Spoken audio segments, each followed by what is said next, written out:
Aminareo ny ry havana amin'ny fahasoavana sy ny fiadanana avy amin'Andriamanitra raintsika sy Jesosy Kristy tompontsika. Amen. Mialohan'ny hiatrehantsika ny konferansa izay teny Ray aman-dreny mpitandrina dia hidera sy hanome voninahitra ny tompontsika. Mitsangana ry havako, ataontsika ny hira 8:390 dia hisy vavaka vao mipetraka ianareo. 8:390.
Vavakantsika ry havana. Andriamanitra raha izanaka fanahy masina. Misaotra anao izay ny amin'ny fotoanan'io izay entinay alalana marina ny sitraponao ny amin'ny zavatra misy eto amin'ny firenenay. Midera ary manome voninahitra anao izay amin'izany rehetrarehetra izany. Lehibe ny fitiavanao sy ny famindraponao aminay tsirairay avy reto, izany no mahatonga anay misaotra anao. Fa ny amin'ny famindraponao sy ny fitantananao dia tonga eto amin'ny tempolinao izahay hiaraka ahalala izany sitraponao izany. Mamindrafo aminay ary mamela ny elokay fa olombelona tsy tanteraka izahay, kanefa dia tianao izahay, dia tianao ahalala ny zavatra marina tokoa. Mitondram-bavaka izay ankehitriny ny Ray aman-dreninay izay ampitondrainao izao hafatra izao, ny fanahy masonao hiasa sy hitarika azy amin'izany rehetrarehetra izany mba hisehoany voninahitra ao. Ary ny apetraka feno eo am-pelantananao izany rehetra izany. Fa izay rehetra tsy avy aminao Jesosy dia tsy hanan-kery, tsy hanam-pahefana eto. Ny asa ratsy ny devoly Satana ravana sy didina aminarinao Jesosy Kristy any amin'ny fariafy mandrakizay. Ireo namanay izay mbola eny an-dalana maniry hamonjy izao fotoana izao, tantano vimbino amin'ny tanan-kavanan'ny fahamarinanao ho tody soamantsara eto. Dia amin'ny anaranao ny ivavahana ito izany. Amen. Mahazo toerana ry havako. Sokafy ny baibolinareo amin'ny Eksodosy. Eksodosy 20 ka ny 12 hatramin'ny 17 no vakiana amin'ny anaran'i Jesosy. Eksodosy 20 ka ny 12 hatramin'ny 17. Rehefa hita izany dia ho vakiako amin'ny anaran'i Jesosy. Manajany rainao sy ny reninao mba ho maro andro ianao ao amin'ny tany izay omeny Jehovah Andriamanitra ao ho anao.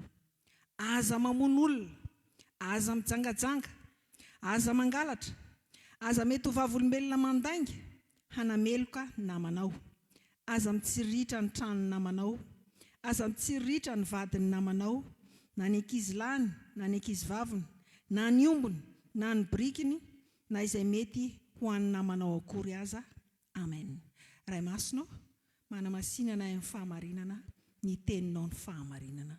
Amen. Misaotra ny madama iaingo sikariavana baraom-piangonana eto amin'ny fitandremana efitsika amin'ny Matsimo Mahamasina, ny mpitandrina sy ny mivady sy ny baraon'ny fitandremana, ny mpitandrina amin'ny zatra rà. Tsangana kely anao pastera. Dia miarahaba anareo. Miarahaba misy mpiandraikitra fohy be koa eto miarahaba tahin'Andriamanitra. Misaotra amin'ny mampahery ny fifanotronana. Ary alohan'ny zavatra rehetra andao tsika hitsangana hivavaka ho an'izay rehetra manana fianakaviana no demande na tsy hita manerana ny Madagasikara. Mitsangana ry havana hivavaka isika. Andriamanitra mandalo zavatsara trany firenenay ankehitriny. Ady amin'ny Satana no atao ary ny mampalahelo tonga hatramin'ny fahafatesany izany. Maty ny zanakay, maty ny ray tapo aminay, atao sorona ny mpanomponao noho ny fitadiavana tombotsoa manokana ary indrindra fitiavam-pahefana reny rehetrarehetra reny Andriamanitra, mahatonga ny olona nanao foana izay tsy mifanaraka amin'ny sitraponao ka tonga hatramin'ny vono olona. Miaina anatin'ny tebotebo ny vahoaka malagasy. Ianao Andriamanitra no ampahery anay, fa tsy misy afa-tsy ny fanahinao masina irery ihany no afaka mampahery anay. Ny finoanan Jesosy Kristy ilay nitsangana tamin'ny maty nandresin'ny fahafatesana no ody faty. Ary ianao Andriamanitra no ampahery anay mba afahanay ihany koa mijoro vavolombelonao. Ny asan'ny ratsy rehetra ninona endrika isehoana eto amin'ity tany sy firenena ity, dia roahana sy didina amin'ny anaranao Jesosy Kristy avy any Nazareta, tompony tompo mpanjakany mpanjaka Andriamanitra tsy toa. Miala amin'ny anaran'i Jesosy Kristy, makany amin'ny farihy rehetra afo, any ny anjara toeranao sy ny firongonao rehetra. Fiadanana no andrasanay eto amin'ity firenena ity, fa tsy faharavanana fahampitehana avy amin'ny devoly. Ko amin'ny anaran'i Jesosy Kristy no androahana ny asan'ny Satana rehetra eto amin'ity firenena ity. Misaotra indrindra Tompo. Amen. Petraka isika ry havana.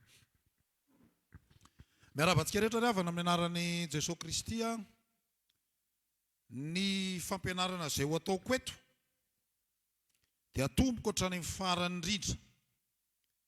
Eto zany tsy hisy affirmation gratuite zany eto, fa ny fikarohana rehetra atao dia miainga amin'ny bibliografia avokoa ary ny fikarohana siantifika izay notanterahana.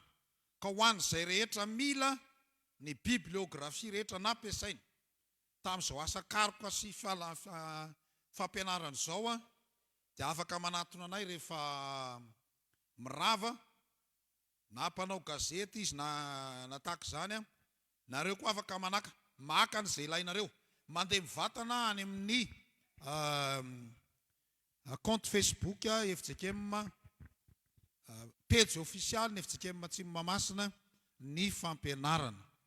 Dia misaotra anao rehetra ry havana tonga soa eto amin'ny FJKM Matsimo Mahamasina, tena asan'ny fiangonana ity.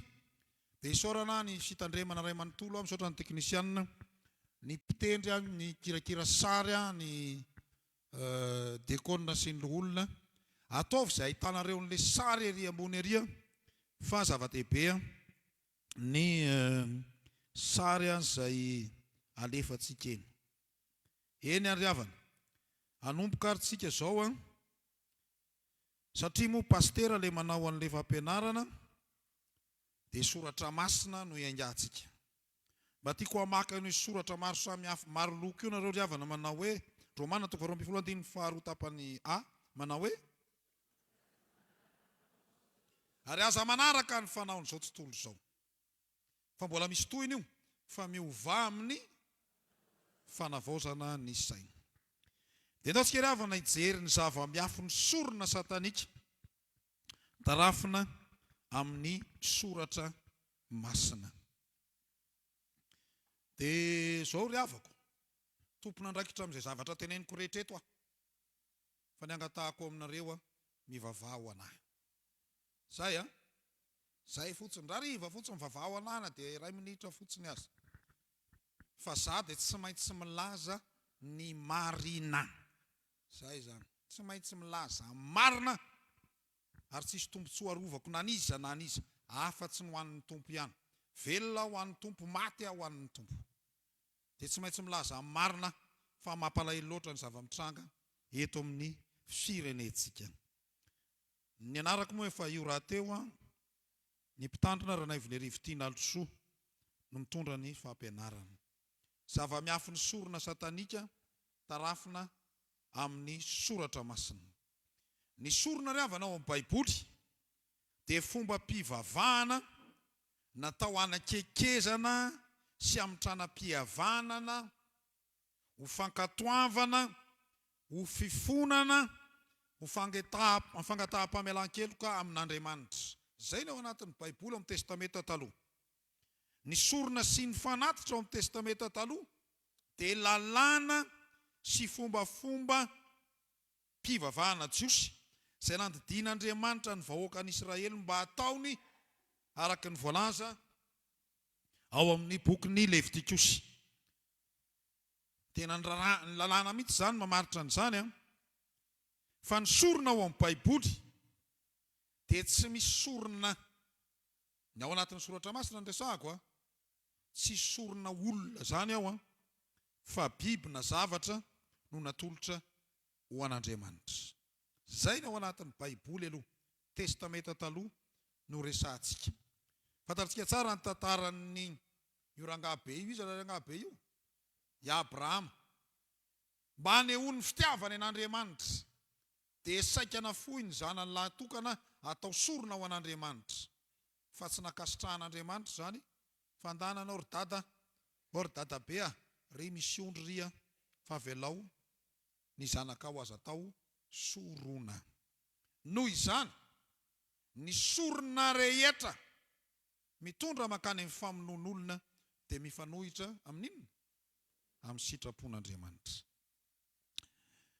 dia tamin'izany vanim-potoana zany misy ny sorona dorana manontolo teo ambonin'ny altara mba ho fofona le fofona iny zany a akasitrahana ho an'ny tompo ho an'Andriamanitra fa mariky ny fanoloran-tena tanteraka ho an'ilay olona manao sorona amin'Andriamanitra dia io no lovan'ny fiangonana katolika natonga ny anaran'ny mpitarika fivavahana fiangonana katolika pretra ny tena marina mpisorona zany le ambarana zay tsara fa mibokin'ny Levitikosy zany Levitikosy toko voalohany Levitikosy toko fahatelo ny faharoa amby roapolo andiny faraiky amby roapolo dia miresaka n'izany sorona dorana izany avokoa fa misy ihany koa ny fanatitra dia vita amin'ny lafarinina varim-bazaha zay tsara indrindra tsy rehefa lafarinina zany dia mety daholo fa ilay varim-bazaha tsara indrindra dia misy diloilo sy emboka dia misy voa izay nampiasaina ihany koa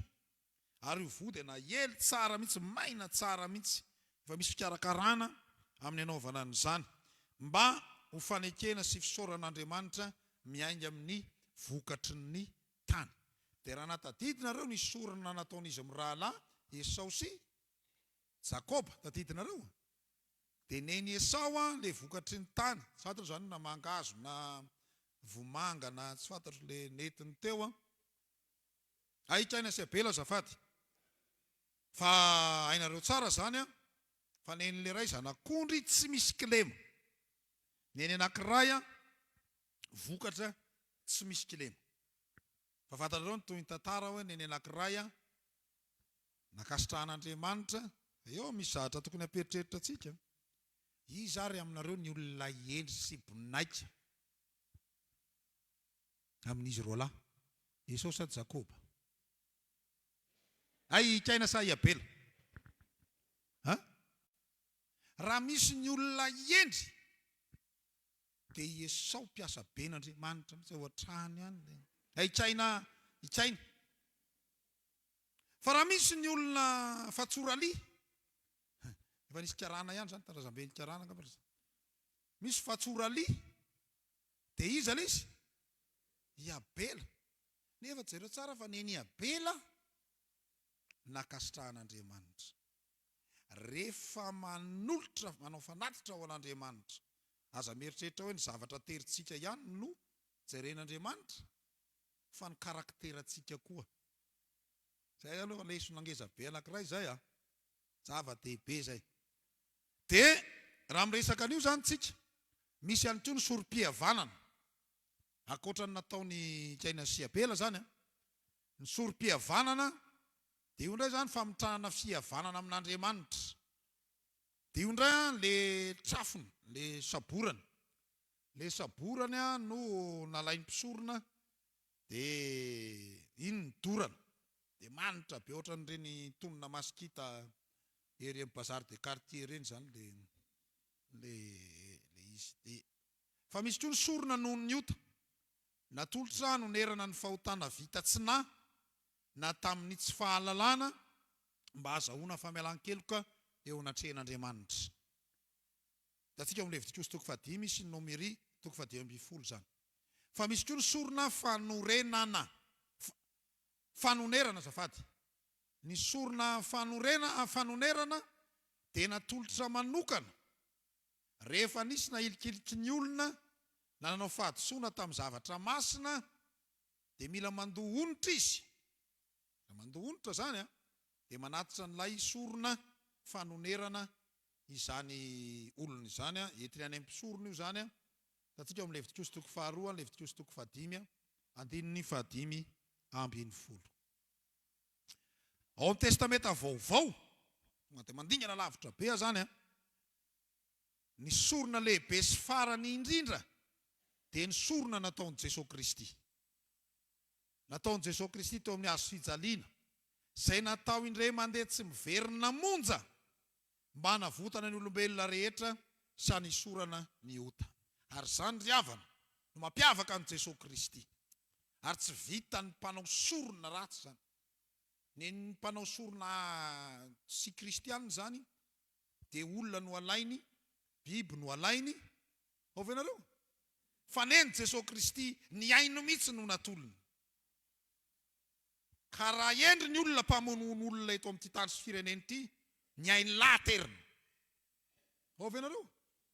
Ao sa tsy eo? Zany ny vita ny tomponay. Ny ainy no nalatsany. Zany ny vita ny tompontsika. Sa tsy zany? Ny ainy no nafoiny.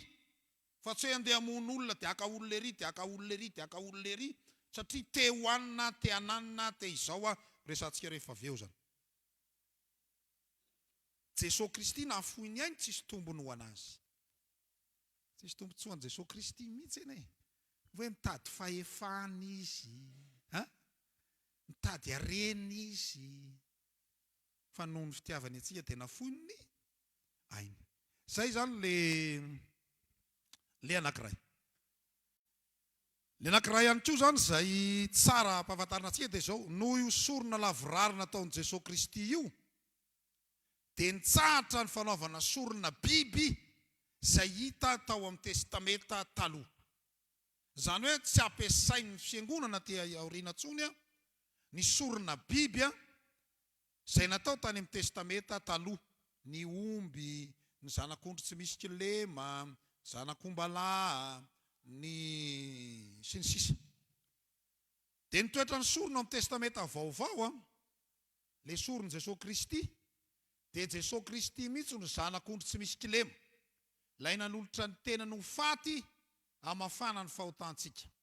Ny ray mandeha tsy miverina zany, tsy mila verina intsony ilay sorona, satria ampy mandrakizay ny rany Jesosy Kristy hanadiovana antsika. Dia ao koa isika mila mitandrina. Voizina betsaka amin'izao. Raha mahitinareo dia misy an'ireny le sorasoratra be hoe ny rany Jesosy, ny rany Jesosy. Mahitinareo tandremo. Tsy ny rany Jesosy akory no mahasolo an'i Jesosy. Ovy ianareo? Tsy ny rany Jesosy ny Jesosy. Iza ny mpamonjy antsika? Jesosy sa ny rany Jesosy? Mba valio za? Iza tsara? Noho izany, i Jesosy no mpamonjy antsika ny nanolorany Jesosy Kristy ny ainy ho fanavotana teo amin'ny hazo fijaliana no avitra ho antsika. Fa ny rany Jesosy Kristy dia fitaovana moyen ny rany Jesosy Kristy fa azalaim-panahy hivavaka amin'ny rà. Fa lasa maninona tsika? Manompo sampy isika. Dia raha nytaninanao zany, iza ny zava-dehibe? Jesosy sa ny rany Jesosy? Ataovy mafy be hoe Jesosy Kristy. Zay zany. Dia raha mahita an'ireny zany dia mba hafetsy fafanahiniana tao reny mba hisariana antsika tsy hivavaka amin'ny Jesosy tsony fa ninona? Mivavaka amin'ny rà. Ovy ianareo? Zany ane. Ary zay no antsoina hoe manipulation. Fanolanana ho resantsika rehefa avy eo zany. Mila mitandrina antsika zany amin'izany. Jesosy Kristy dia fanatitra velona. Ny mpino kosa ankehitriny dia atao hoe fanatitra velona. Isika koa zany dia fanatitra velona. Satria Jesosy Kristy nitsangana tamin'ny maty, Andriamanitra velona, fanatitra velona izy. Dia isika koa manolotra ny tenantsika ao an'Andriamanitra. Dia izay ilay Romanina 12:1 hoe atoloro ny tenanareo ho fanatitra velona, masina, sitrak'Andriamanitra, dia fanompom-panahy mety ataonareo zany. Zay ilay izy. Zany hoe isika rehetrarehetra zany tsy misy sorona latsa-drasy tsony fa isika rehetra no fanjaka mpisorona. Zay zany le sacerdosy universel. Zay zany. Ka na vavy ianao na lahy dia mpisorona daholo ianao pretra. Miarabanao mopera liva. Eka pretrako. Mpisorona. Ao venareo e? Mitsangana daholo ary izay pretra tonga ato amin'ity toerana ity. Mba mitsangana hoe zay pretra rehetra. Misaotra nareo ry havana, mahazo mipetraky nareo. Asio tehaka izay aloha. Fanjaka mpisorona. Dia rehefa pretra anao dia anjaranao mivavaka ho an'ny hafa.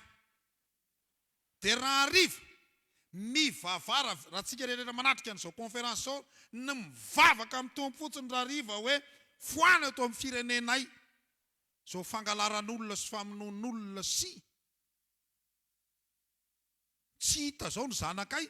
Raha hariva fotsiny mivavaka sika rehetrarehetra eo henon'Andriamanitra zany. Marina zany sa tsy marina? Dia izay ilay mahafanjaka mpisorona antsika.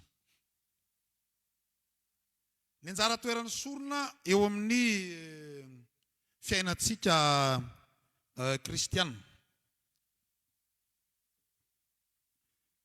Voalohany indrindra aloha, aloky ny famonjena. Lasa aloha ry havana fa somary hafa ty teto ty. Moa zany asan'ny satana mandehandeha daholo zany, dia raika io tsy fahaizana mifeny. Ino izy ty? Ny teknôlôjia. Dia voatery ndao anao hirandininy kely anankiray tsika dia manohy rehefa avy eo. Ndao ary. Anao hira kely andininy iray tsika.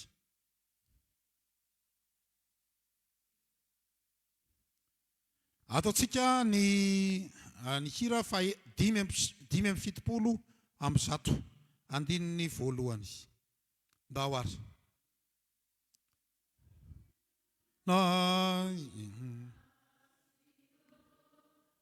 Mitina etua mina fenoinia suavana nitunai no foronina. Fizatsika ihany ary.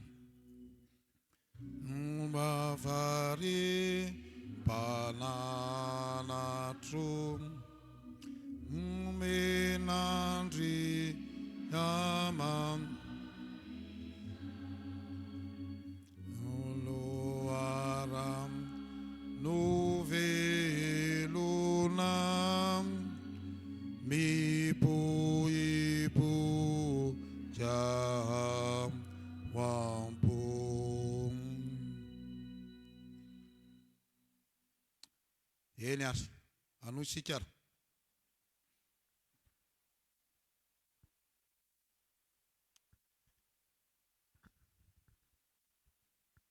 tsy mivoaka kely indray fa. Ty teknôlôjia ty manko ry hava la sarosarotra ihany.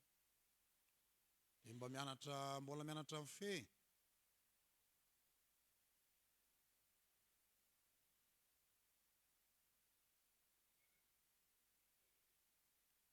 Zay.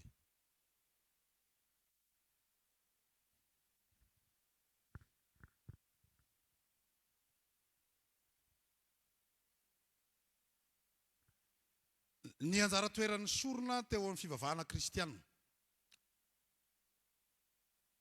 Ho antsika fivavahana kristianina, ho antsika kristianina, dia aloko ny famonjena, maneho ny drafim-pamonjen'Andriamanitra ho an'ny olombelona ny sorona.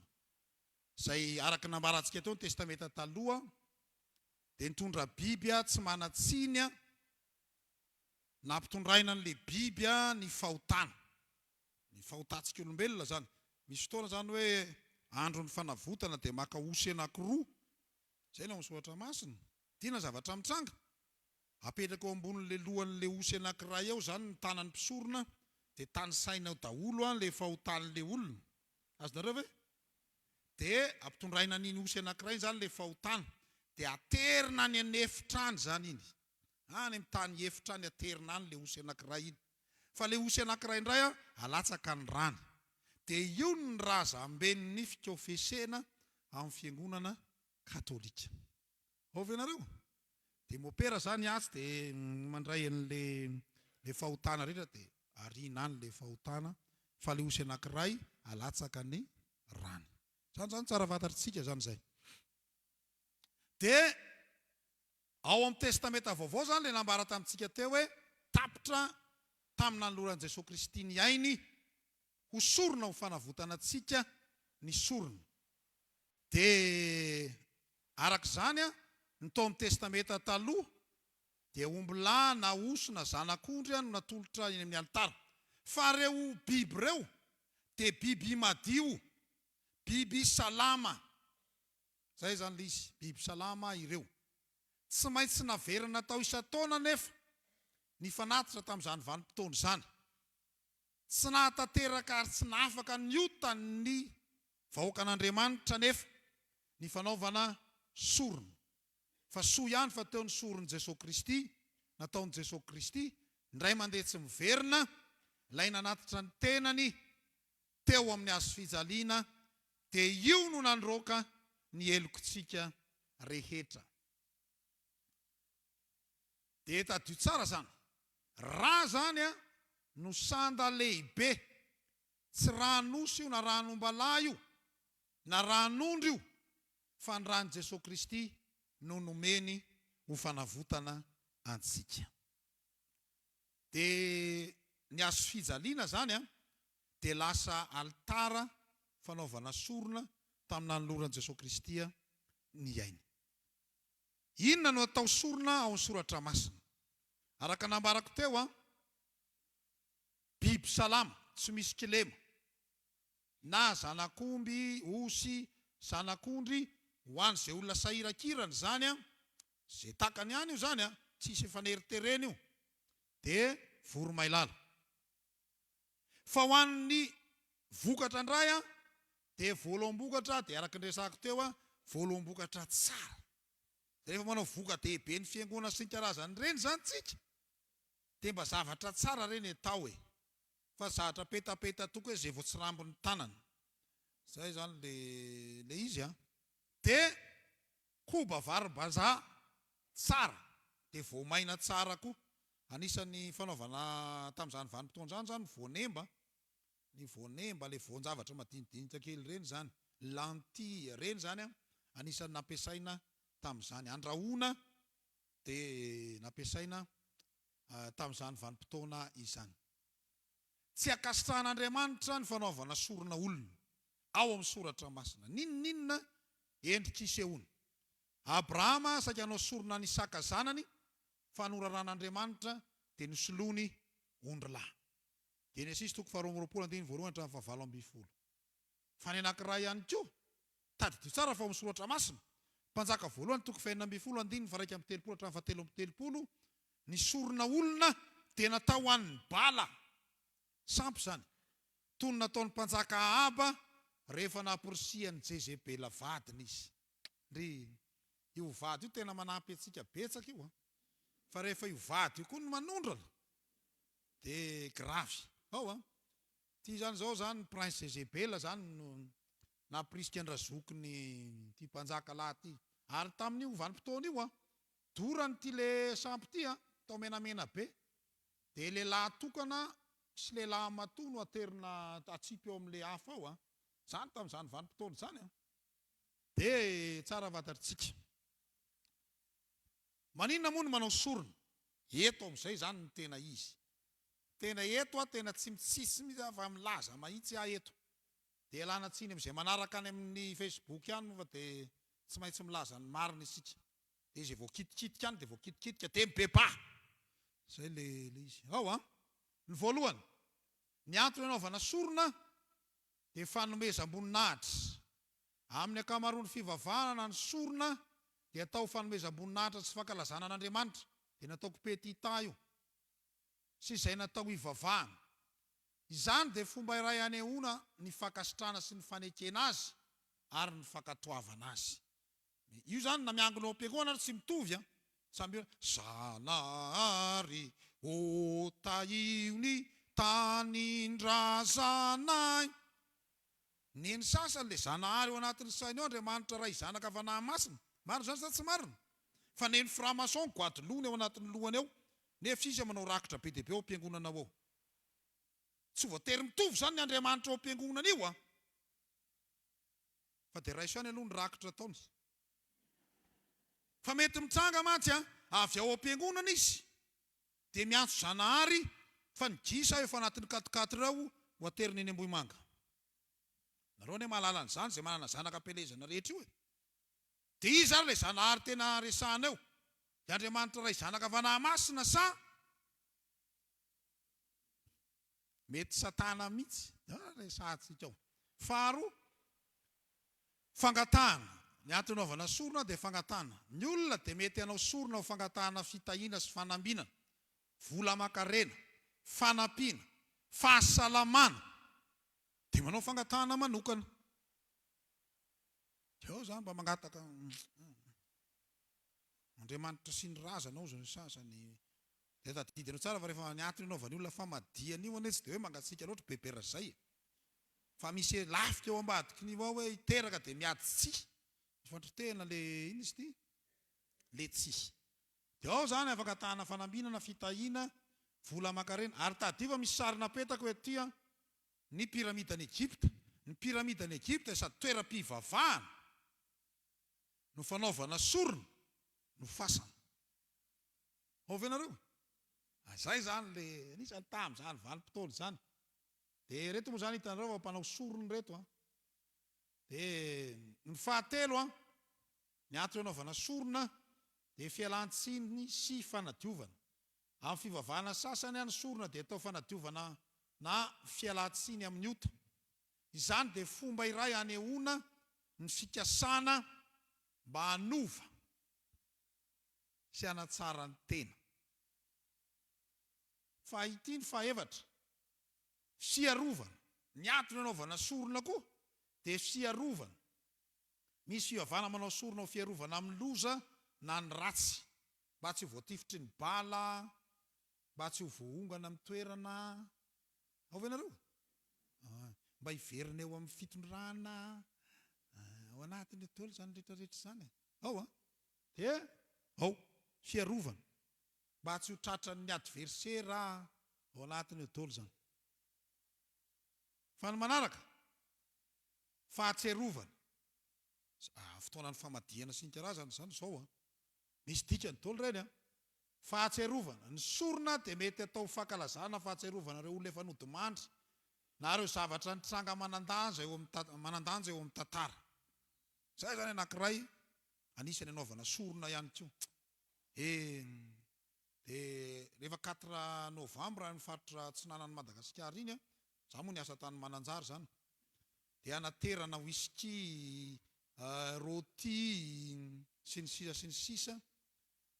Misy cochon de lait aterina eny amin'ny fasana ao zany mba fahatserovana sy angataham-pitahiana zay zany lizy fa tsy fantatra moa izy any mihinana an'le anina rehefa avy eo indray sy fantatra fahaenina fampifandraisana ny sorona dia afaka manampy amin'ny famoroana sy fanamafisana ny fifandraisana amin'Andriamanitra petita io na mihereverina ianteherana ary mba hisokafana amin'ny olona malaza isam-pirenena. Nisy olona mba niteneniko hoe tsy mety seho miditra franc-maçon io aza miditra amin'io se dia zao ny valitenina azafady ry pastera ny fidirako amin'ity mba hampisokatra ny lalana rehetra andehanako tan'lahy io raha tokoa zao kitana anankiroa io fa amin'ny herintaona lahy tonga dia mahita an'io kitana 3 4 soran'Andriamanitra moa fa tonga saina ihany le olona taty aoriana verina amin'ny tompo mahita anazy niomana tompona andraikitra ao amin'ny fiangonana mpitoroteny katekista dia sotran'Andriamanitra lehibe zany zava-dehibe zany fa ity ny sorona dia azahoana fahefana na amafisana orona ny fahefana na azahoana toerana ambony manana ny fahefana eo amin'ny firenena. Eto dia milaza fa ny zava-misy eto amin'ny firenentsika dia reto anankiroa reto no mitranga. Na ao anatin'ny fitondram-panjakana ihany izy fa mitetika posta ambonimbony kokoa dia izy ihany manao miorganize an'ilay sorona. Ao venareo? Ao tsara? Dia mody manaranaraka ny kolonely Mikaely leraky ny hoaniny io izy. Ao venareo? Premier ministre, filoham-panjakana, mpiandry fa tsy milaza hoe rehefa izy mirahalahy mianakireo no mitondra fanjakana dia anjelidolo no manodidina azy fa misy tandroko amin'ireo ary akaiky azy eo. Ao venareo? Ary misy firaisana tsy trombakomba ao resantsika rehefa avy eo. Fa ny anankiray faharoa le raiky lasarika io. Ao venareo? Ao tsara ve? Te hiverina eo izy dia ampiasaina koa ny sorona dia tsy mampaninona koa mamono ny vahoaka malagasy mba hiverenana eo amin'ny fitondrana. Ao tsara venareo? Zay zany le faharoa dia manao sorona ary ny tena loza ary raha ohatra ka tsy mandaitra le sorona fa tsy masina tsara dia atao sorona ny vahoaka malagasy dia tezitra amin'ilay fanjakana dia miongana ho azy le fanjakana dia mandeha ninona? Mandeha ny sosy. Ao tsara venareo aloha sao dia tokony tsy hotohizako tsony. Zay zany ny anankiray. Ny sorona sy ny joro eto Madagasikara efa fantatrareo fa dia vakiky fotsiny. Maninona moa ny malagasy ny manao sorona? Vavaka dia fanamafisana ny fihavanana amin'ny zanahary sy ny razana dia alafady sy tsiny fangatahana tsodrano fangataham-pitahiana ho amin'ny fahombiazana zany ny anaovan'ny malagasy sorona zany fangatahana fiarovana fangatahana arena sy fahefana mamonjy fivorian'ny zanakam-pelezana ihany ary am-piangonana alady fahafiry moa ny ianareo fa ao anatin'ny 4 ao misy gisa ao ho ateriny ary rehefa mirava na misy akola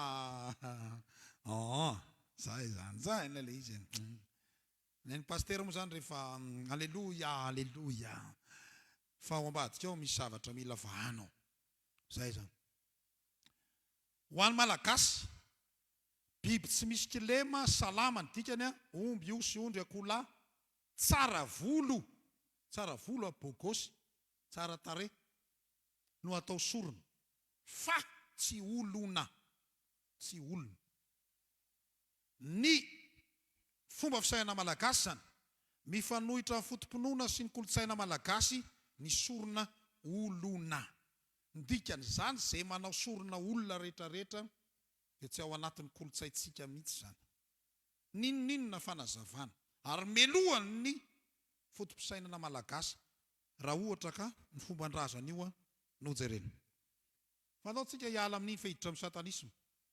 Ny satanisma indray ary io ny tena enjany eto amin'ny tany sy ny firenena amin'izao. io ny logony satanika. In nomine dia in ostri satanas luciferi exerci amin'ny anaran'Andriamanitra i Lucifera. Ovenareo? Dia ity ambany ity ave voluptatis carnis hoe la velona ny filanara nofo. Tsy misaraka ny asan'ny Satana, ny fanomponan'ny Satana, Lucifera ho resantsika rehefa avy eo fa ny filanara nofo. Tsy misaraka amin'ny fanomezana vahana ny zava-mahadomelona sy ny fijangajangana io resaka satanisma misy eto amin'ny firenentsika amin'izao io. Ity zany logo anankiray ity izay mahiteny anglisy, Satana ny mpiandry ahy. Ny ao amin'ny soratra masina ahoana?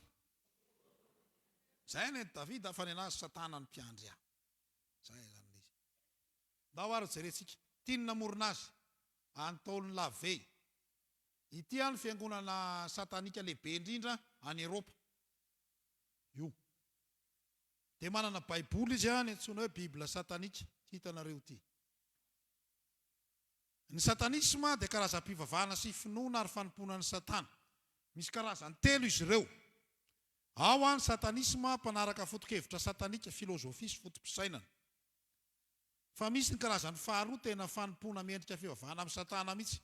Ary ny fahatelo fisian'ny fikambanana miafina satalika na club satanika. Ireo tontolo mifandrikotra amin'ny tontolo satanika. Somary maizimaizina izy fa mba hiafio ao aloha.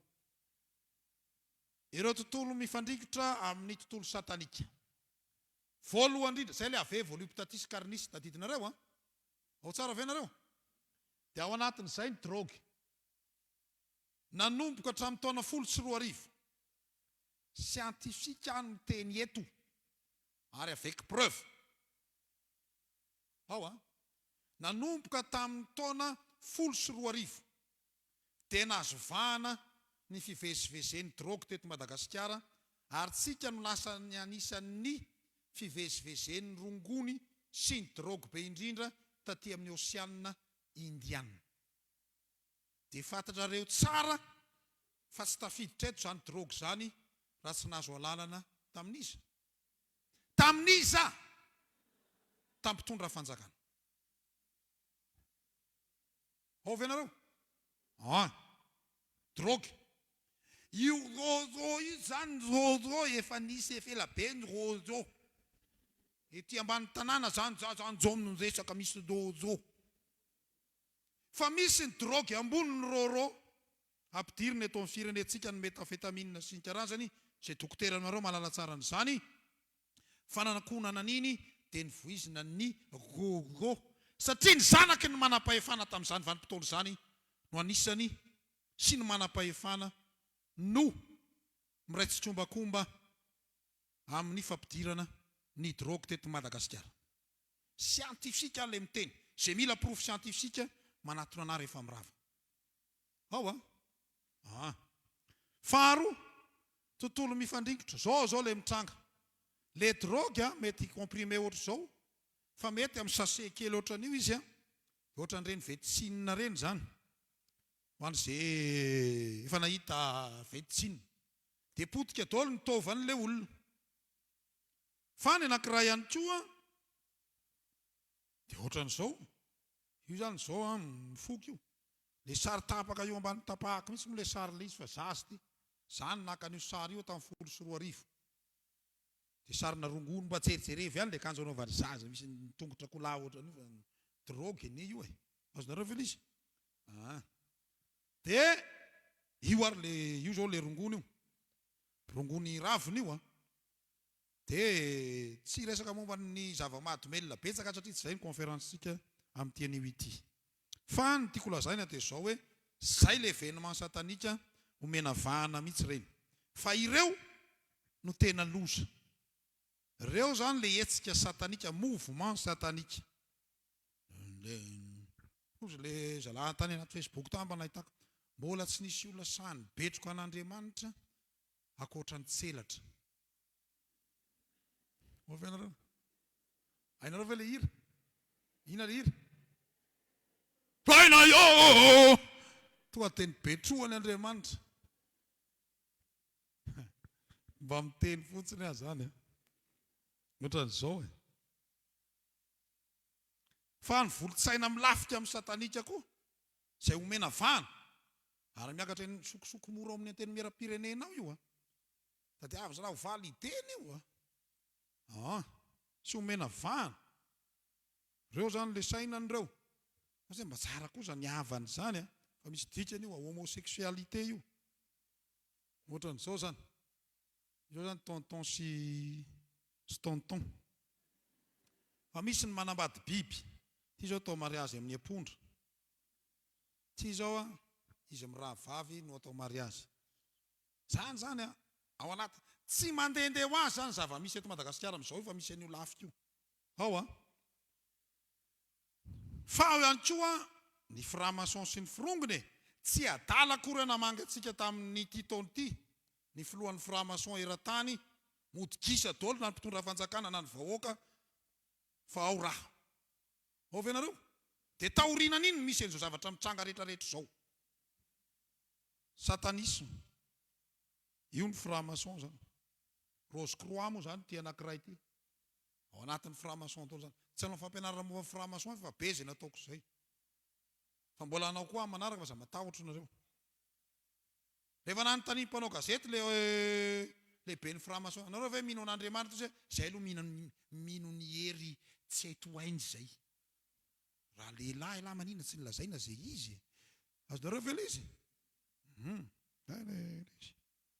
ireo ny marika satanika dia mba jerijereo ihany ny akanjo zanakareo sy ny zay anaovana pe ty mba misy collier mba mahafinaritra anaty jerijerevo ohatr'izao misarisary ohatr'izao zany izy daholo reo tsy mety amintsika daholo reo sa mety aminareo ve eny ary dia izay famatoran'ny fikambanana satanika sy ny fikambanana miafina tafiditra ao zany ny Rose Croix, ny satanika, ny franc-maçon fandresantsika teo dia zao misy marika itovizana izy rehetrarehetra reo reo fikambanana miafina rehetrarehetra reo ary dia mampiasa marika sy fombafomba mitovitovy fa ao ihany koa ny firaisana tsy kombakomba avilainta io zany le conspiration na complot dia io zany misy famatorana tsy lôzika olona anankiray dia afaka hanova ny volamena ho lasa vy azonareo ve zany resako zany fa tsy maintsy misy firaisana tsy kombakomba taona kaiza le volamena tsy possible ny hoe niala teto Madagasikara ny gidro sy ny sokatra dia tonga ny Thaïlande fa misy any amin'ny douane misy magistrany misy police gendarme zay le conspiration firaisana tsy kombakomba avilainta zay zany ary izy reo dia samy mivohy ny individualisme sy liberté de pensée aza mifanenjinenjika aza mifampiteniteny malalaka zay miaro ny maha-olombelona humaniste nefa ianao manao sorona ao venareo ny sorona satanika anatina tempolo satanika anankiray io dia ny sorona satanika ity zao dia sorona io zany mpisorom-beo zany prêtre dia zazakely voanivoaka ny ekibondreniny io foetus no loarana tao dia atsipy eo anatin'io afo ohatra natao tamin'ilay tary amin'ny testameta taloha ny any moloka tary zany tadidinareo fa ohatra zao koa ity dia tena olona mihitsy sady drogué zany reo zay le zana hoe avevoliptatis carnis olona drogué zany zanahy fa drogué daholo izy dia rasainy le olona dia alainy tao le tova ao anatiny dia mifampitsisika sy ny sisa ohatr'izao io zany tany amin'ny nosy kely anankiray tany Malte io zany io sary io fa ohatran'izao zany dia azagaky sika raha mahita hoe misy miapatrapatra ry sy hitafaty ery fa ao ambadiky reny sorona olombelona no atao amin'ireny satanika zany fa ny anankiray ihany koa zany zay tsara fantatritsika ny zava-miafy ny sorona satanika dia tadio tsara fa misy marika sy fomba nanratana ny satana foana no asandatra dia misy ihany koa ny fandavana an'Andriamanitra lavina tsotra izao Andriamanitra zay tsy mino fa misy Andriamanitra Tsy mampaninana zalana mamono olona izy.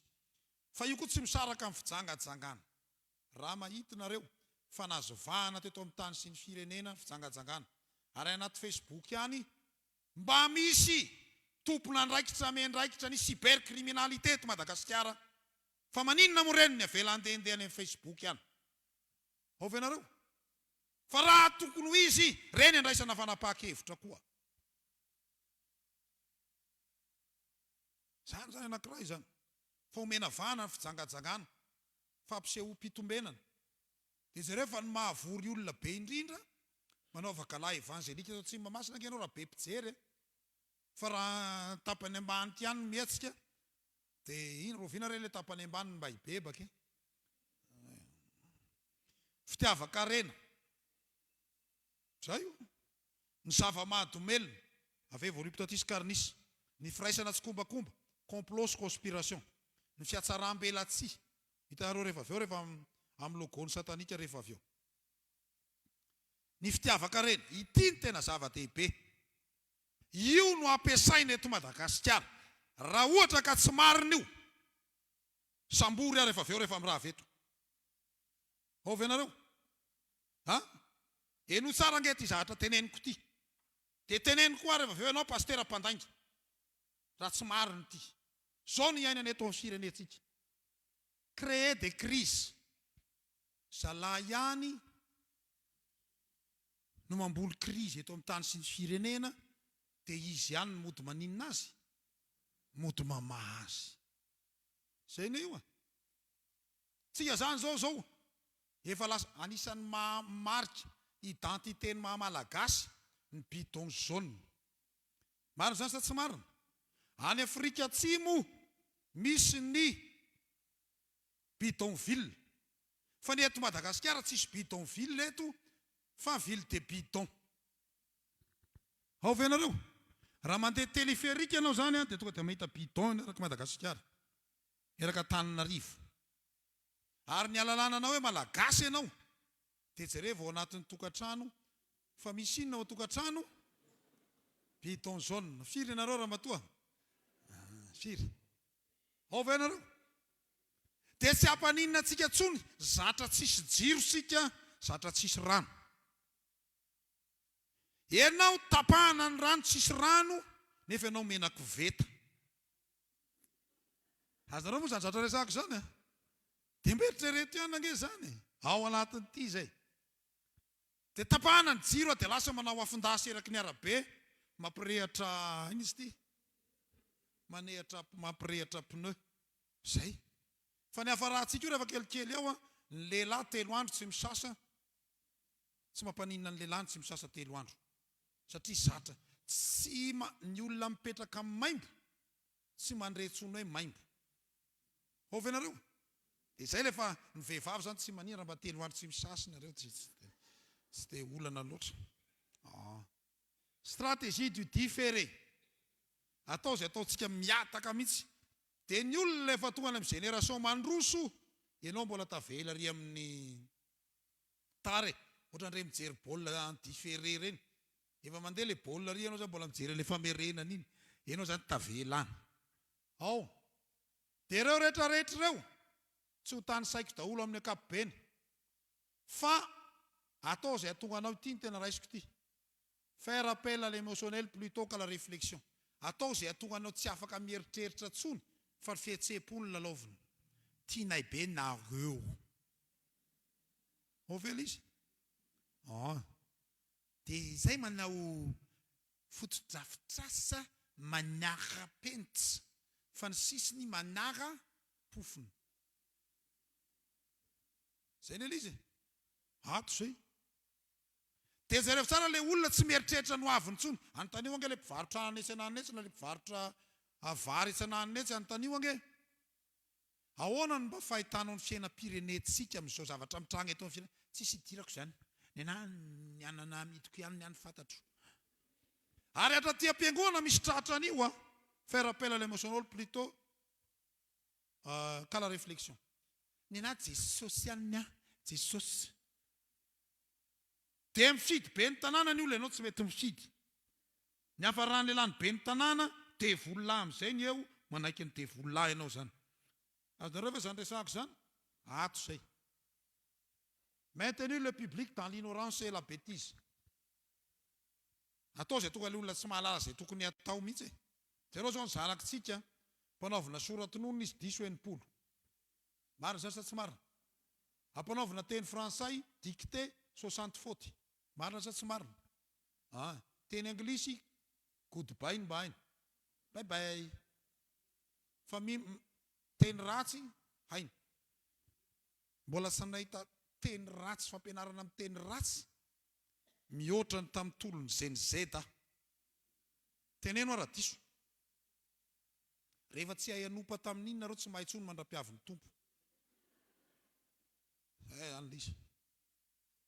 Le bêtise, tsy manao bêtise, daolo manao bêtise ny vahoaka, manao bêtise ny mpitondra, manao bêtise ny fiangonana.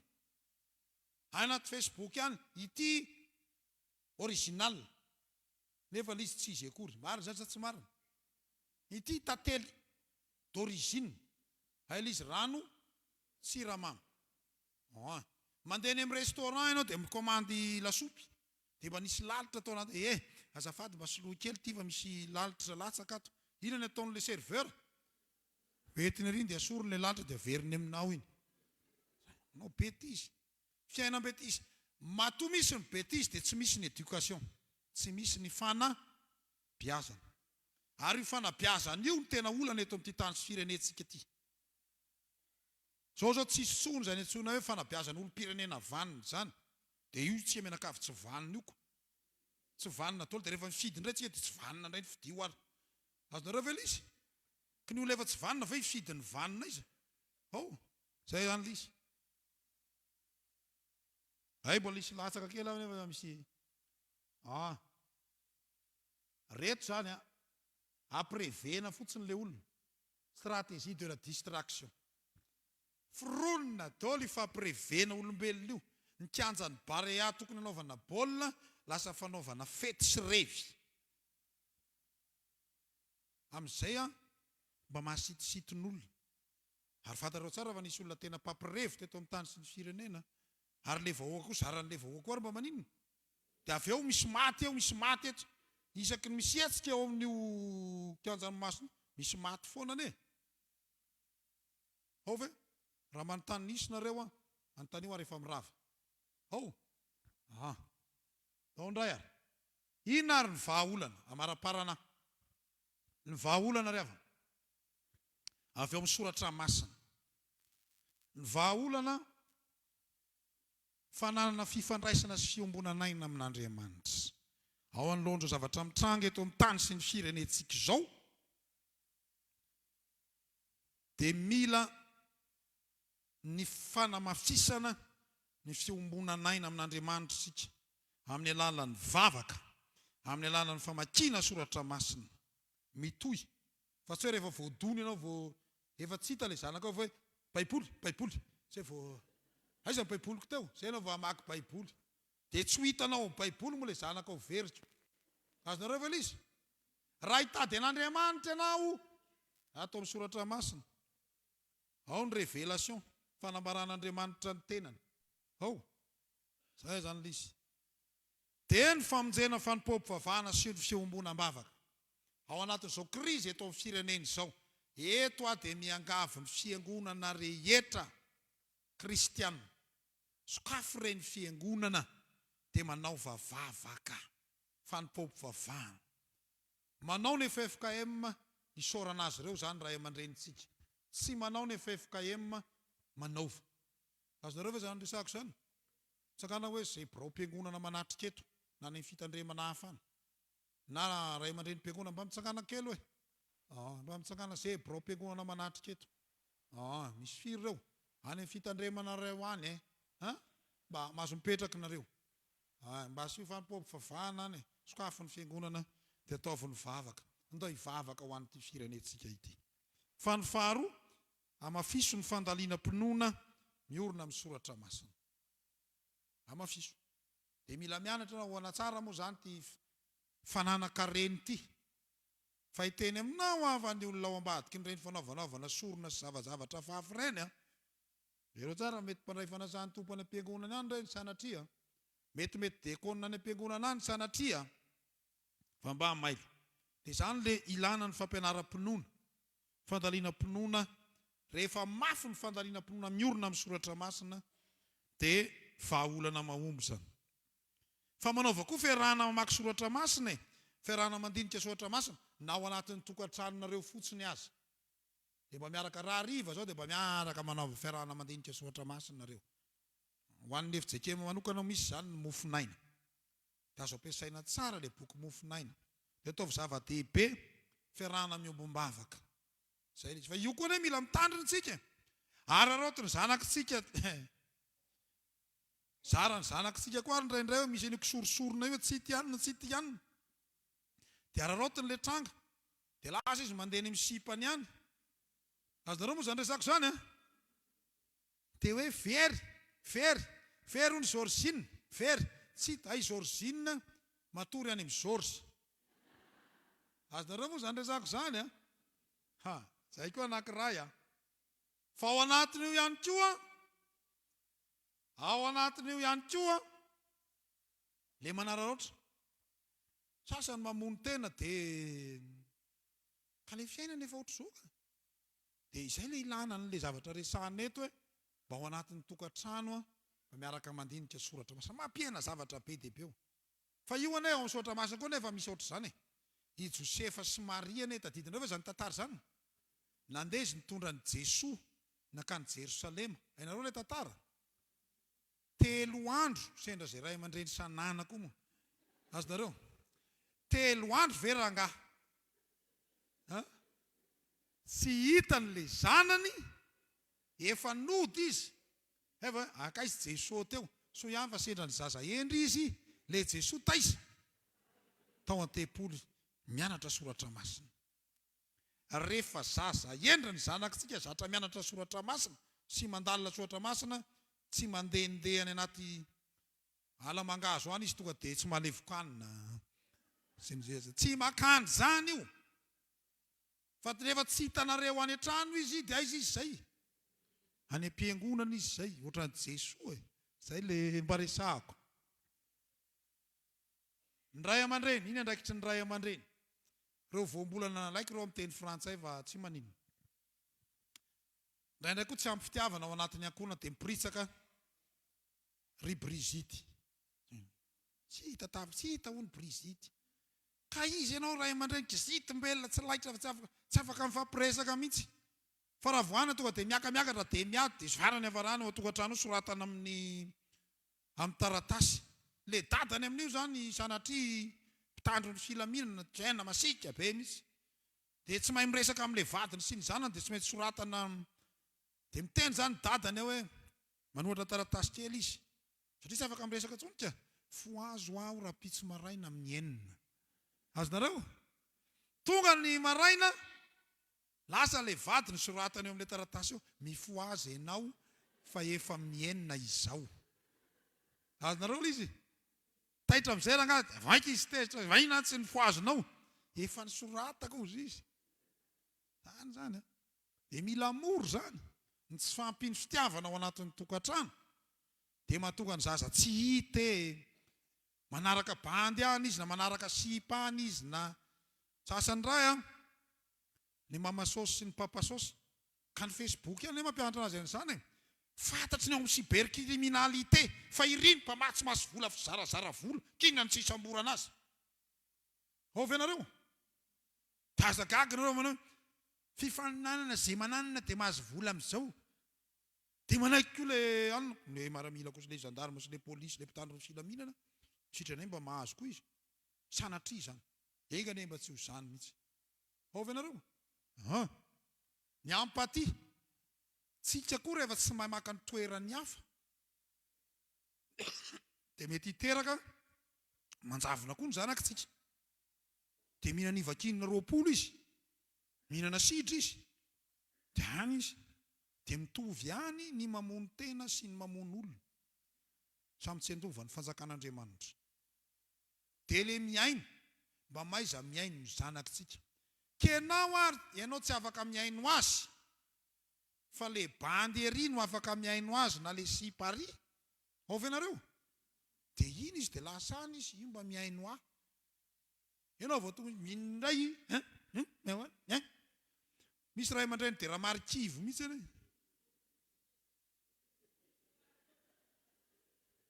aiza moa no dia ina ary le andraikitry ny ray aman-dreny fiombonam-bavaka isa-tokantrano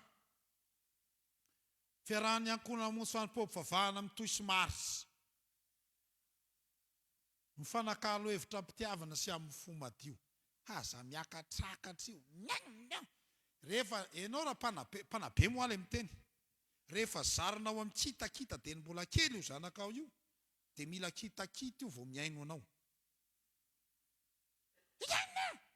dia manao izy dia hitanao angevany ataonao ihany no avaliny ianao ao dia mamezaha mifanakalo hevitra ampitiavana fatary tsara ny namany zanakao sy ny toerana leny ary ny zavatra atao fa tsika koa indraindray manko tsika tsy mana be fa miopy be dia be ny ray aman-dreny miopy ovy ianareo klasy ny zanany aby ary tsy fantany siriema zao ny zanany korasikisoa izy ty hoe efa dongadonga dia mila alefa amin'izay be dia be ny ray aman-dreny amin'izao miopy manatavy fotsiny tamin'izay mbola tanoranora zany tany Ambalavontseny Paris dia zanaka mpiopy-kisoa moa le namanay dia tsy afaka bakalorea klasy mandry zay zany tamin'izany dia le rireriny tsy afaka bakalorea amin'ny ankizy tany Ambalavontseny Paris rehefa tsy afaka bakalorea ry dia ozy ny dadany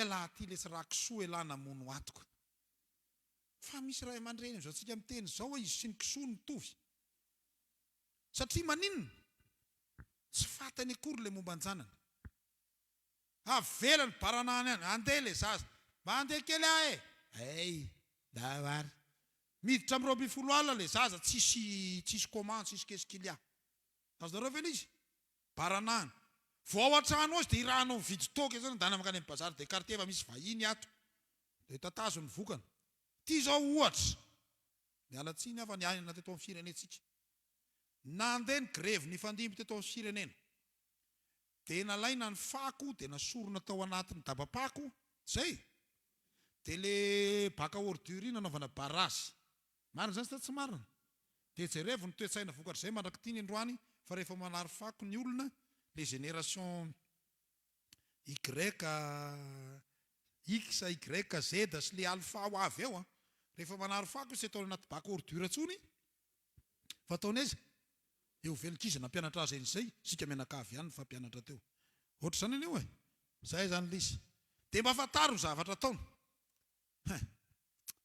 le ny anahy zany ty mba traikefa mba ifampizarana ny anahy zany rehefa mba hitaizan'le zanako dia atsoko mihitsy izy hoe eto ty ny namanareo zay moa raha matona anaovantsika anazy eto ty ny namanareo dia mba miaraka misotro dite ato fa nipaika ny pastera tiana amin'io jerevanao izy dolo ny naman'ity zanako ty ka raha vao misy manao kavonilo dia fantatra hoe ry zany azonareo ve izy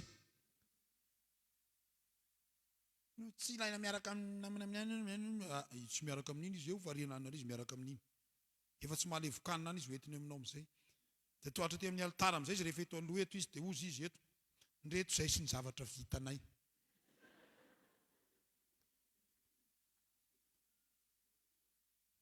zay ine io fa mba fataro iny le zavatra ataony fa misy ary mandainga misy le mandainga dia mba fataro tsara hoe inona moa le zavatra ataony zanaka izy ene ity zao zavatra nitsangy ty efa nyteny mpampianatra psikolojia dia niteny tamin'le ray aman-dreniny tsy normal ho aho io masony zanakao io vao jerena fotsiny dia efa fantatra hoe dia ozy le ray aman-dreny indray ino pastiera ny alcool ho an'iny ary vinaigre maximum azonareo hoe 6 degré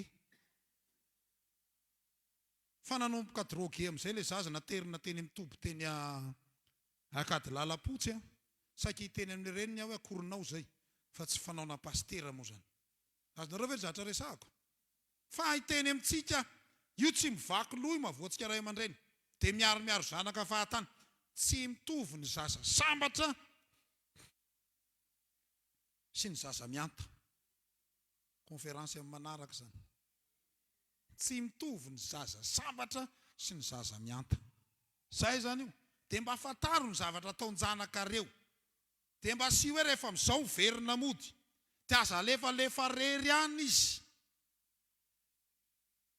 Mahafinaritra azy ao mbola tsy nisy an'izany andritry ny 90 taona. Hoe mpianatra nala bakaloria dia aterin' ray aman-dreny hatreo am-bavahady. Milaza aminareo izay tany amin'ny CP zany ny farany naterin' ray aman-dreny. Marina zany sa tsy marina? Ny akamarony tany amin'ny CP sy BPC ny manatitra ilay ray aman-dreny. Fa rehefa natahotra ny hoe misy very olona sy von'olona, aza aterina angeny zanaka hoe tsy tao ny hafarahany iny. Azonareo moa zany resako zany. Ary zany ny tena tokony hitandremantsika. Mahafinaritra mihitsy atao tekisika ho an'ny ray aman-dreny manatitra ny zanany any amin'ny bakaloria mba mitehaka mba hitehaka sika. Jany le izy. Ary aza amin'ny bakaloria ihany fanontaniana izy, ho izy ndry.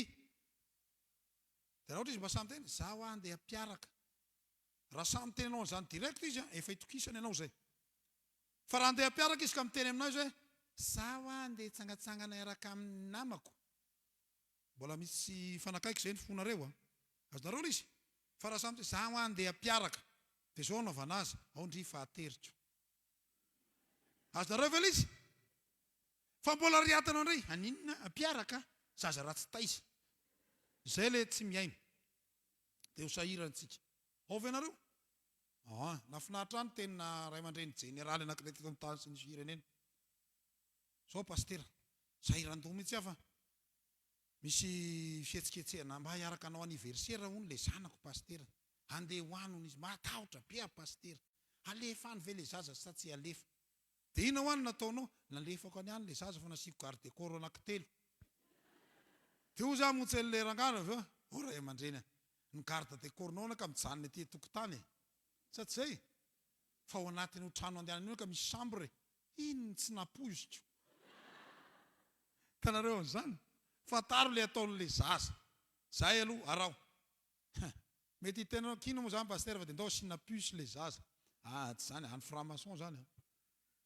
Ny ray aman-dreny mpanabe fa tsy piope efa niteneniko teo. Ray aman-dreny entitra. Fitaratra amin'ny finoana sy ny etika kristiana. Io mianky aminao io.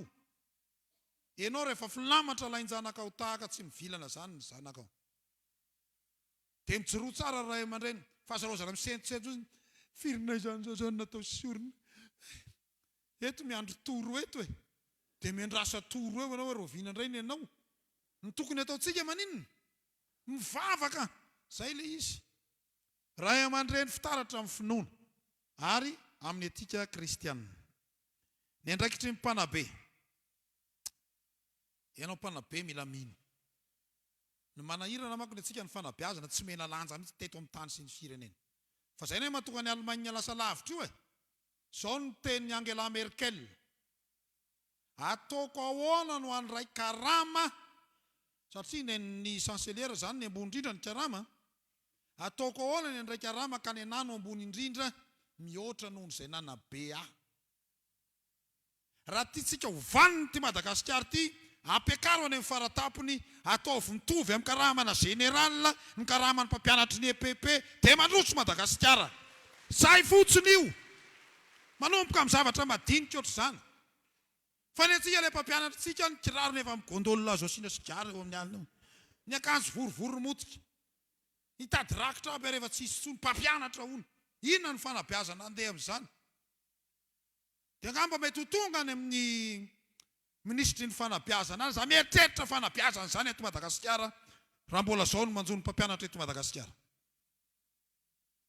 Io aloha sondrotra voalohany vonen'ny miaramila. Ao vetsika. Dia ataovy mitovy ny karamany miaramila fa tsy mora koa ny manao miaramila fa reo koa nefa mahafony ny ainy amin'jenantsika. Dia mba sy ho fanambo hoe zay miaramila mahatratra an'izao dia mba mena ny ty fankasitrahana. Zay olona mahita iny izy ty mpanao kidinapinina dia mahazo an'izao dia milamina io. ataovy zay fotsiny natao dia milamintsika. Dia mila mpanabe filamatra, mila mpanabe marina, honnête, intègre. Fa tsy vitan'izay, mila mpanabe manitsy koa. Za rehefa anaty tomobile any, fantatry ny polisy sy ny gendarme zany. Fa za rehefa vao tonga dia miteny manakana ny gendarme sy ny polisy. Pasteur ny fijekemy Matsimamasina tompoko sady mena ny papier. Dika zay savao iny. Azonareo ve izy? Fa tsy mahita mivilana amin'iny eo anao. Azonareo ve izy? Dia nandehananao Tafika Masina. Reto namako reto zay nanao Tafika Masina tany Tsiombe. Dia le mpanakana zany zatra mena, fa tonga dia mena itrakta. Tonga dia vitoso filazany tsara ny mena azy. Me fotsiny le zanareo.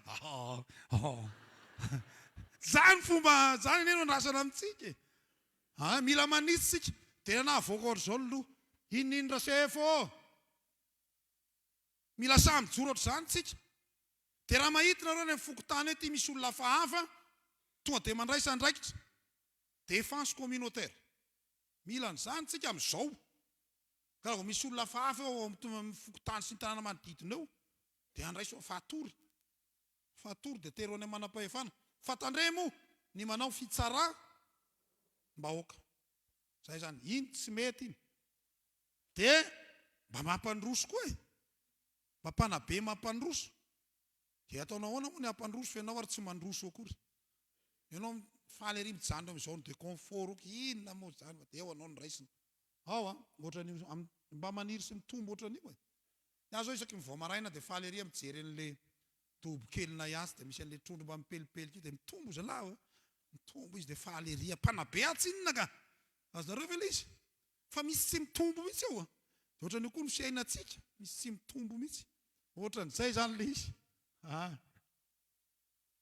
Inona no rasana amin'ny fiangonana? Amaraparana. Ny fiangonana, izy moa ilay nanontany hoe aiza ny FFKM? Zay ilay izy. Io zao ny valina. Efa miteny zao ny pasteur ny FFKM. Ty zany zao ny voalohany. Mila mampianatra soratra masina sy fotom-pinoana marina ny fiangonana. Mampafantatra ny loza manambana sy manoro tsy ampiambambana ny vahaolana araka ny soratra masina. Zay zao ilay nataontsika teo. Mivavaka ho an'ny kristianina sy ny mpiray tanin-drazana. Ndao hivavaka sika. Zay ilay angatahako roviana rariva. Zay fotsiny. Vavahy. Tsy maninona. Totofo tenin'Andriamanitra fotsiny ny Facebook io e. Efa mandeha zany, efa izy tolo zany rehetrarehetra zany. Manome lanja ny ady amin'ny Satana sy ny asa sy fampaherezana.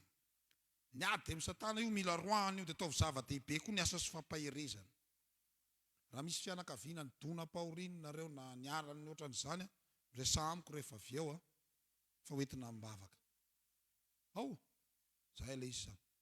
Ary raha mila asa sy fampaherezana dia ataontsika izany. Zany eny tsy hoe tsy haintsika fa ataontsika mifanetrehitena dia ndao roahana dia voly. Zay ilay izy. Mitaizany marary izay tratra ny fiakinan-doha. Io zany ilay resaka drogue sy ny karazany io. Tratra ny fiakinan-doha. Anjaran'ny fiangonana zany. Fa ny fiangonana koa mila mandray andraikitra eo amin'ny fiarahamonina. Miara-miasa mpitandro ny filaminana sy ny mpitondra fanjakana, hampanjakana ny etika sy ny soatoavina kristianina samy miara-manabe. Fa tsy hoe io fanjakana ihany no lefa tana ataovy. Fa isika koa manao, miara-fanome tanana amin'ny zavatra manahirana izao. Afaka miara-miasa tsara. Zay. Farana ivonay rivotiana alosoa kosa aloha, inoko fa mitovitsika. Tsy miara-miasa amin'ny olona miray petsapetsa amin'ny fanapotehana ny firenetsika. Zay kosa aloha tsy négociable. Sa ho aloza nareo? Nareo ve hiaraka amin'izany? Mahireza raha hiaraka amin'izany nareo fa tsy mety amintsika izany. Zay manambara sy mamotsipotsitra ny tsirarina sy ny tsy fahamarinana ary ny fahorim-bahoaka. Mampafantara mijaly ilay olona. Dia ndao hiaraka andray andraikitra. Tsy maninona. Raha ohatra ka misy maramila na zandarma tena fohy tena hitady an'ireo, za mba afaka manome mofotopaina iray. Mofotopaina iray mba vitako. Io akaiky ny zeriboro ato. dia afaka manome movi-dopaina ray aho. Zay dia efa fandraisana anjara zany. Ianareo firy? Ianareo sy maninona? Hoe mofo gasy, tsy dia olana. Mivavaka ho an'ny tompona andraikitra maro lafy sy ny vahoaka. Ndraindray koa tsika rehefa mivavaka, tadidiko tsara isy fotoana atao amin'ny firenena. Manao ilay Zanahary ota io. Dia rehefa amin'ny andininy faharoa, reo mpitondra anay. Dia nisy fotoana manahoana? Tonga dia dinganiny fa ilay andininy fahatelo indray le atao. Teto amin'ny firenena nisy an'izany. Maninona mo manao an'izany? Ho ataontsika izay rehefa avy eo. Fataovy mazava koa ny Zanahary resantsika sao tsy mitovy eto. Eny ary. Ny ataon'ny fanjakana amin'izay ary. Iny ataon'ny mpitondra fanjakana. Dia mba mpitao amin'ny mpitondra fanjakana any raha zanakana bavondrainareo izy. Zay mila manana politika mazava momba ny fiarovana ny mponina sy ny fananany. Tompona andraikitra tena matianina no manao ny asa. Asan'ny fanjakana zany. Tsy miraitsy kombakomba sy miara-miasa mitambazotra mpanao ratsy. Ka rehefa hita hoe mpanao ratsy, esory eo akaikinao eo, fa aza miaraka amin'ny paoma aloha, fa rehefa misy paoma aloha eo akaikin'ny paoma, dia maninona koa izy? Mifindrio. Mifindrio. Dia ampitaiko amin'ny président PRRM zany, ny président Andrenirina Mikael. Na ho raisinareo ary ty vao maika tiako. Ampitaina any aminy. Fa zao, ze olona paoma aloha manodidina anao, esory. Ary roasy didio amin'ny anaran'i Jesosy Kristy. Tahaka izany koa Andriamatoa Prime Ministre, fa dia mampahery ianao. Ao ve tsika? Tahaka izany koa tsika rehetrarehetra, aza miaraka amin'ny paoma aloha zany. Zay ary aza miatoka soavaly be tongotra rehefa anao korsa. Manangana tanjona mazava sy stratezia mahomby hiadiana amin'ny asa fanakorontanana sy fampiororona. Tena asa fanakorontanana sy asa fampiororona zao zava-misy eto amin'ny tany sy ny firenena izao. Fa tsy hoe bomba fotsiny any Iran akory ny fampiororona. Fa efa izy io. Dia mila tanjona mazava, stratezia mahomby hiadiana amin'izany. Dia aza manilika ny hafa fa izay hitanao fa afaka tena hanome an'ilay hevitra, io iarahana miasa. Fa ny manahirana koa manko indray ilay mpitondra, le tena olona minga anazy sy anisy hoditra akondro, ino no inony teny koa no le sa tsy marina zany. Zay ny ilay mahavoa eto amin'ny tany sy ny firenentsika ity. Mandraisa andraikitra isorohana ny tambazotra serasera, eto dia tena miteny amina tompona andraikitra ny cybercriminalité. Mandray andraikitra isorohana ny fahany tambazotra serasera mamoa fady. Dia efa hita aloha zao manangananga fesika anazy, izy indray ary faly mijery ny tompona andraikitra nefa ianao. Ao ve tsika? Dia mandraisy fanapahan-kevitra ireny.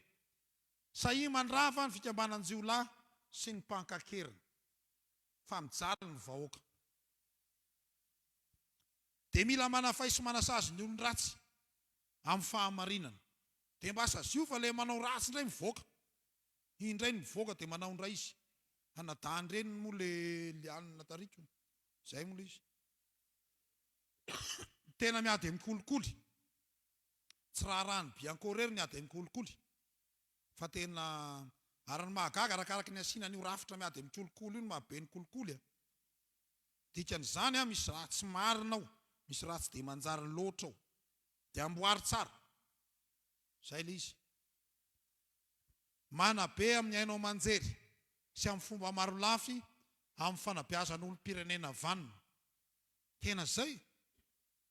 Soran'Andriamanitra misy mpanao gazety manatrika eto. Fa zany indray aloha dia vonona ny ho any amin'ny radio sy télé any, ny volany tsy ananako fa mandoa vola manko vao miteny iny io. Tsy manam-bola fa raha misy miteny aminana ireo, sahianao pastera, hiatoako ny fampianarana ataonao ry amin'ny televiziona ry mandeha ranga. Tsisy atahorako. Azonareo ve zany resako zany? Raha riva dia efa mandeha. Raha misy miteny pastera, ty ohatry 1,400,000 ariary ane vao mandeha ny émission 30 minutes raha tsy diso. Dia le manam-bola hafahafa veriananina ry ihany no tafakatra eo amin'ilay plateau. Pastera tiana moa inona. tsy nirakitry ny fiangonana mihitsy no alefany. Azonareo ve le izy? Dia io zany tena zava-dehibe mihitsy io fanabeazana ny olom-pirenena vanona, ny fieverana ny asy ny aina sy ny maha olona. Io tena zava-dehibe io. Ary tena tokony ho ataon'ny fanjakana mafy mihitsy io sy ny mpitandro ny filaminana. Ny farany manome lanja ny mpanabe sy ny asa fanabeazana ny farombonan'ny maro. Ny antsika manko misy olona atao hoe reto ihany ny mpanabe, dia ny ray aman-dreny ihany ny mpanabe. Marina zany sa tsy marina? Fa raha ny tena marina na ny ankizy koa mba raisy ho mpanabe anao ray aman-dreny. Aza mieritreritra hoe raha mise ihany sy raha madama ihany ny mpampianatra, fa na ny olona rehetra io afaka mifanabe isika, dia andao ifanabe hamolavola olom-pirenena vanona. Siantifika ho alle resaka. So moko izy tena inona ny affirmation gratuite nataon'ny pasteur tianao? Io. Reo ny boky novakiko sy nangalako hevitra namolavolana ny fampianarana. Misaotra antsika rehetra ry havana. Ndao tsika hitsangana hivavaka. Mbola avy ny mpitendry? Misaotra ny mpitendry tsika, misaotra ny nantenainy. Tao mba hiteka ho an'ny nantenainy tsika. Tsangana ary tsika zanahary eo taio no ataotsika dia ravy tsika. Anao vavaka aho rin'izay dia anome tsotrano. Ataovy mafy mihitsy.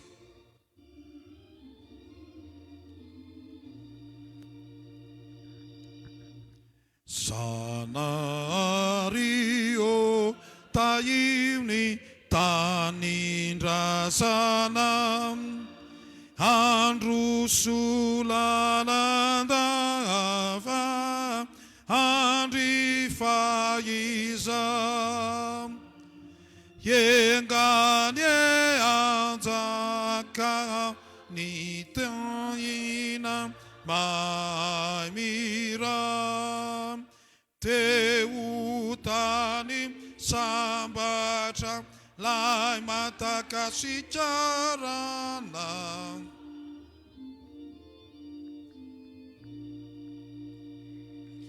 reo pitondrana tarovy malandavako, tolorisaina endry kinga sy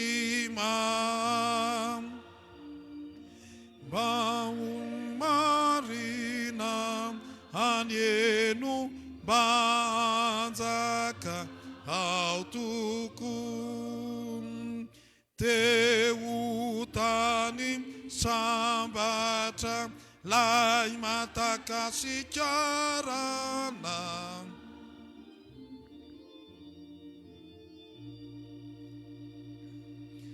ny taranaka fanona toko, ireo no solofo timbiratriza, mamotena mahatoky feno vaedrenako, teo tany sambatra lay matakasikarana. Hivavaka isika ry havana.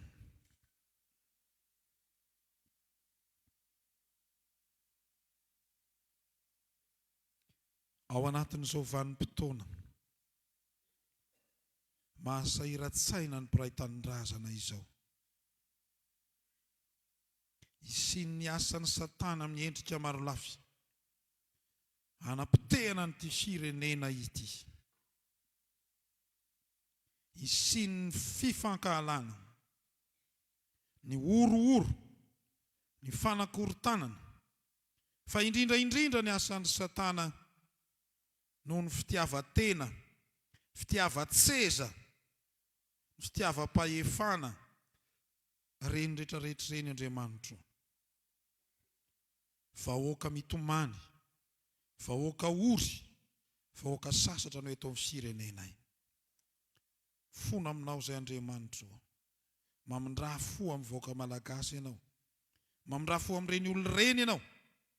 Ary atodio ny say mba hatsapany fa tsy sitraka ao Andriamanitra ny famonoan'olona. Tsy sitraka ao Andriamanitra ny fanaovana sorona, fa tena fanompo-tsampy ary fanompona ny bala izany. Ny angatahany aminao anefa Andriamanitra. Talao aminao izay, malemy izay. Tsy misy azona ianteherana fa tsy anao rery ihany. Ampahirezo ny vahoaka malagasy. Mivavaka manokana izay ho an'ireo fianakaviana izay nandao ny havana ny tapaka ny zanaka no ny setrasetra ny olona tsy mataho-tody, ny olon-dratsy, fatorany Satana eto amin'ity firenena ity. Roahana sy didina aminao Jesosy Kristy avy any Nazareta, tompony tompo sy mpanjakany mpanjaka ny asany Satana rehetra, mba tsy hanakery eto amin'ity firenena ity. Mivavaka izay ho an'ny mpitondra fanjakana, manomboka hatrany amin'ny filohan'ny repoblika,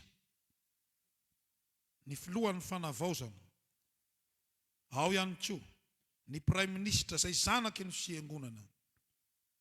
Perako am-pelantananao ny fiainan'ireo mpanomponao ireo, arovy ihany koa ireo. Aretina hambavaka aminao ny mpitondra fanjakana rehetra, mba hatahotra anao Andriamanitra, ka ianao Andriamanitra hanala sy hanongana an'izay rehetra miray sy kombakomba amin'ny Satana, ninona toerana sy andraikitra sahaniny. Fa ianao kosa ny omba ary ampiorina ny mpitondra fanjakana marina eo amin'ny toerana satria ny fahefana dia avy aminao Andriamanitra. Dia apetraka ao am-pelantananao areo ray aman-dreny mpitondra fanjakana ireo, mba ny sitraponao no ataony ary hitsinjo izay mahasoa ny vahoaka malagasy rehetra. Fa ny angatahany aminao koa Andriamanitra, izay manao asa ny ratsy rehetra, ianao Andriamanitra no hanova ny saina izy ireo, ka mba hahatonga azy hibebaka sy hifona aminao, fa tsy mahasoa ary mifanohitra amin'ny fotom-pisainana maha-malagasy ny famonoan'olona ninona endrika isehoany.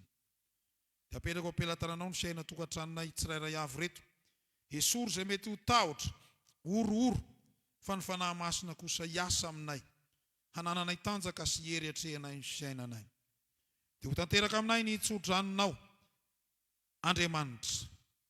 Ny fahasoavan'i Jesosy Kristy Tompo, ny fitiavan'Andriamanitra ray, ny fampiraisana avy amin'ny fanahy masina ho amintsika rehetra ne. Amen. Mipetraka isika ry havana hivavaka mangina.